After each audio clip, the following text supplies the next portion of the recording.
Pip Whipple! Date 3. Thank you, Alfaro, for the epic flying room. Epic ice rogue, sorry. Boss, the strangest thing has happened. A number of guests have gathered themselves in the accusatorium. I would have told you sooner, but I had to make tea cakes for everyone. They all claim to have received threatening letters in the mail telling them to assemble here. I got to look at one letter in question. It was on the most adorable stationery. It had a little hamster and bunny stamps all over the margins, and a frilly lacing. Didn't you see the ghost for wait a second, we don't have an accusatorium. I believe I can shed light on this mystery. I had my construction company rebuild your accusatorium in a jiffy, as we will be needing just such a venue tonight. Indeed, it was I, Pip Whipple, amateur detective extraordinaire, who asked everyone to gather here, for you see, I have solved the crime that we were investigating.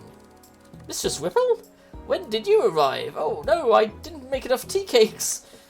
Why not? I'll have this case closed in no time. Let us make haste to the accusatorium, where I shall make a long-winded and dramatic reveal, with your help, of course, boss. Auspicious maiden leaves the room. Pip pulls you close.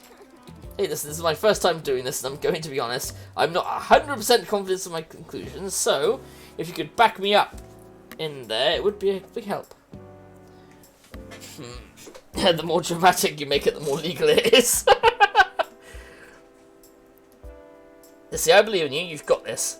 Thanks, just make sure I don't make a fool of myself out there. Also, I'm going to need you to put on this... What? Inverness cape. A coat and cape all in one, made famous by Sherlock Holmes. Ah, that thing, yes. And hold this pipe while working with... while we work in the room. Thank you kindly. Why is this cape patterned with tiny paw prints? Extra large dog. Does the pipe blow bubbles? No, first one. Tiny paw prints. It used to be my partner's detective outfit. Don't worry about it.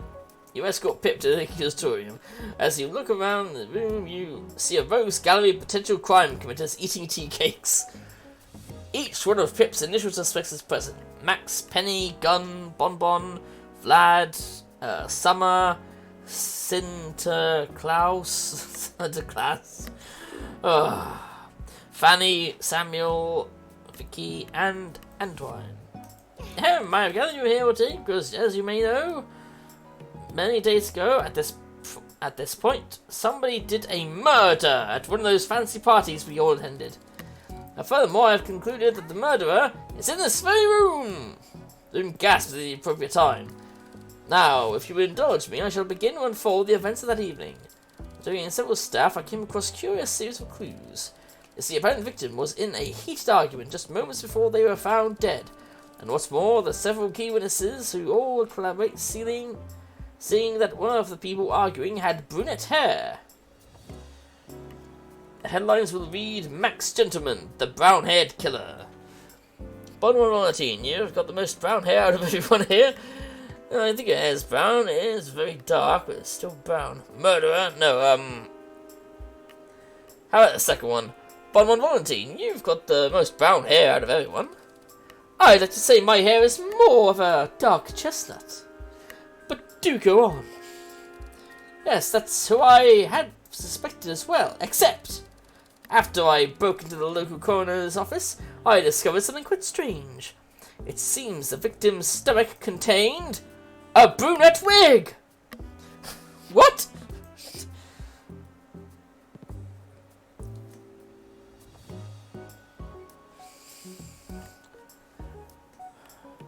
Oh, maybe that's somebody saying with brunette hair. I suspect the culprit used the wig to choke the victim, or at the very least try to hide the evidence. While this may seem like a dead end, it does prove one thing for certain. The crime was premeditated. The culprit deliberately brought a disguise with them to hide their identity. But that's not all. No! I've been receiving more dramatic twists, you see. The horse witnessed the crime. A what? A what? Huh? A horse witnessed the crime. Fucking hell. What a shocking twist. Also, your tea cakes are ready. Not now, monologuing. I've spent all my free time training this horse to respond to yes or no questions with either one clop or two. She was the most adorable witness ever. Her testimony reveals that the killer was most likely male. Everyone gasped and looked around the room suspiciously. And that's not all. A homeless man was sleeping in the alley the night of the murder. While he did not witness the crime, he did see the culprit fleeing the scene of the crime. He described them as a large-chested person. Well, that's a sort of strange way to describe someone, says the large-chested woman. Correct. However, if we pair this testimony together, who among us is a large-chested male? Good Mosey do like a million push-ups. He's ripped and guilty. Next gentleman has killer pecs. I think he found the murder weapon. Santa Claus is built like a brick house. He could easily be our big-bottomed killer. Yeah, Santa Claus, why not? Well, I certainly am a sturdy boy, but this body is built for love, not war.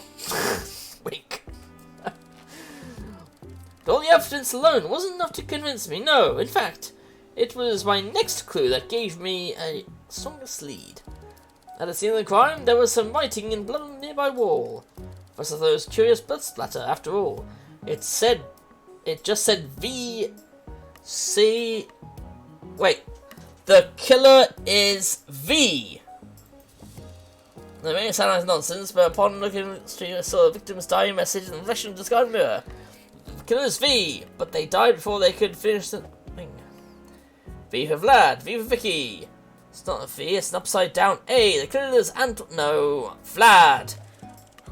Listen, I propose to run a high voltage current through the body and then finish writing whatever it is.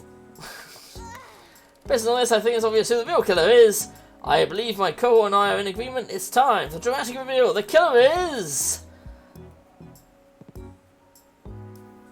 Vlad Nils. That's right, I done it. And as long as there are no further questions, I'll come along peacefully. You did, you caught me. I would have gotten away with it too, if it weren't for Pip Whipple, amateur detective extraordinaire.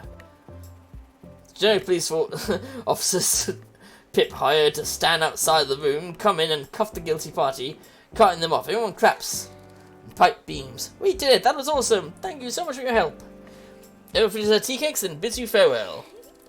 I can't believe I solved my first case. I think this is the start of something big for me.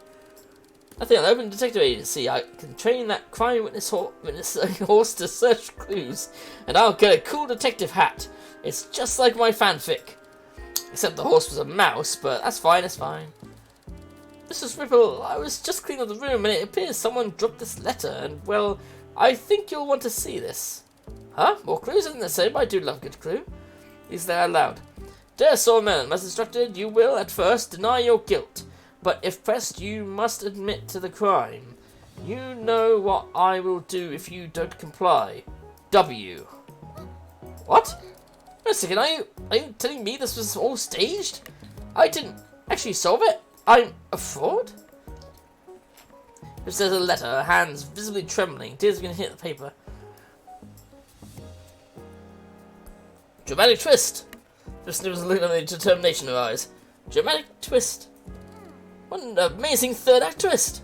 Oh, this just got interesting. Put your crime solving pants because we're just getting started.